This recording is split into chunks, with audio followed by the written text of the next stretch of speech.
Sebanyak 391 jamaah haji kloter pertama Aceh tiba di Bandara Sultan Iskandar Muda Belang Bintang, Aceh Besar pada Selasa malam. Para jamaah kemudian diberangkatkan ke asrama haji untuk menjalani pemeriksaan kesehatan, tes PCR, pengembalian paspor, pengambilan koper dan air zam-zam sebelum kembali ke daerah masing-masing. Ketua PPIH Provinsi Aceh, Iqbal, mengatakan, semua jamaah haji Aceh kloter pertama dalam kondisi sehat. Awalnya jamaah yang berangkat dari kloter 1 sebanyak 393 orang. Namun, 2 orang jamaah meninggal dunia saat di Tanah Suci. 2 jamaah haji yang meninggal yaitu, Muslim, 51 tahun dan Abdul Manaf 55 tahun. Keduanya merupakan warga Kabupaten Pidijaya.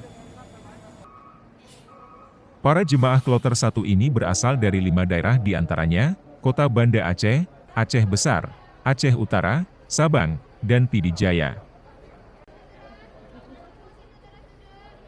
Sementara 1 orang jemaah dirujuk ke Rumah Sakit Umum Zainal Abidin Banda Aceh, yaitu Cut Kasmawati Tekuraja karena mengalami gejala radang paru-paru. Dari Banda Aceh, Tim Liputan Aceh Video.